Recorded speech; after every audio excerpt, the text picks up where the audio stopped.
Israel pummeled Gaza with airstrikes and Palestinian militants launched rocket barrages at Israel on Saturday, with no sign yet of an end to the worst escalation in years after 6 days of conflict and amid a rising death toll. U.S. and Arab diplomats were seeking to calm the situation after a night of violence that saw militants fire about 200 rockets at cities in Israel, whose planes struck what it said were targets used by Hamas, the Islamist group that runs Gaza. At least 136 people have been killed in Gaza since hostilities erupted on Monday, including 34 children and 21 women, with 950 others wounded, Palestinian medics said.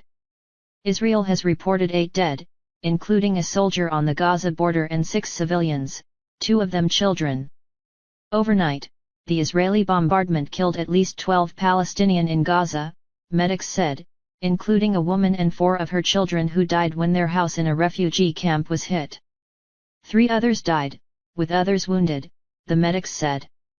In Israel, thousands of Israelis ran for shelter as sirens sounded.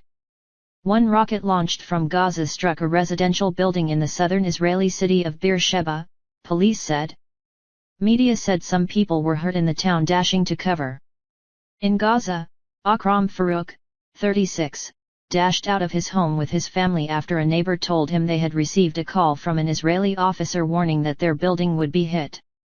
We haven't slept all night because of the explosions, and now I am out in the street with my wife and children, who are weeping and trembling, said the 36-year-old. Israel's military said its aircraft struck rocket launch sites and apartments that belonged to Hamas militants. It said one target had fired a rocket barrage at Jerusalem on Monday. Hamas launched Monday's rocket assault after tensions over a court case to evict several Palestinian families in East Jerusalem and in retaliation for Israeli police clashes with Palestinians near the city's Al-Aqsa Mosque, Islam's third holiest site. Regional and international diplomatic efforts have yet to show any signs of halting hostilities.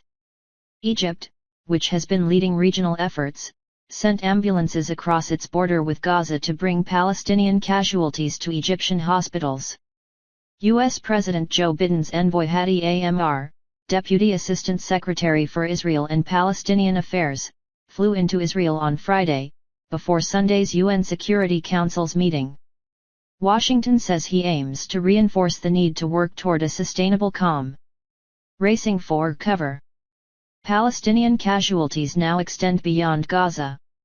Palestinian, who each year on May 15 mark their displacement in the 1948 war around Israel's creation, have reported 11 killed in the occupied West Bank after protesters and Israeli forces clashed.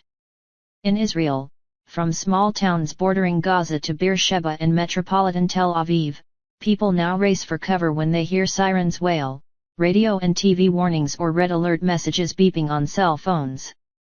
Hostilities between Israel and Gaza have been accompanied by violence in Israel's mixed communities of Jews and Arabs. Synagogues have been attacked, Arab-owned shops vandalized and street fights have broken out. Israel's president, who has a largely ceremonial role, has warned of civil war. Egypt had been pushing for a ceasefire on Friday so talks could start, 2 Egyptian security sources said. Cairo has been leaning on Hamas and pressing others, such as the United States, to secure an agreement with Israel.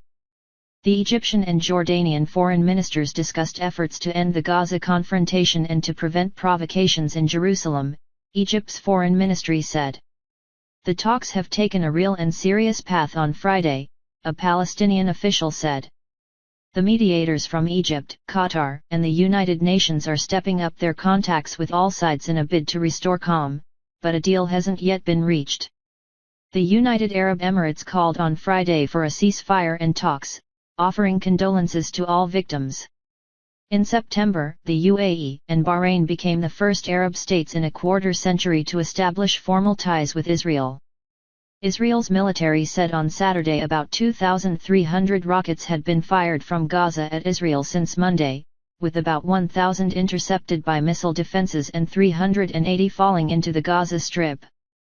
Civil unrest between Jews and Arabs in Israel has dealt a blow to Israeli opposition efforts to unseat Prime Minister Benjamin Netanyahu after a series of inconclusive elections, raising the prospect of a fifth vote in just over 2 years.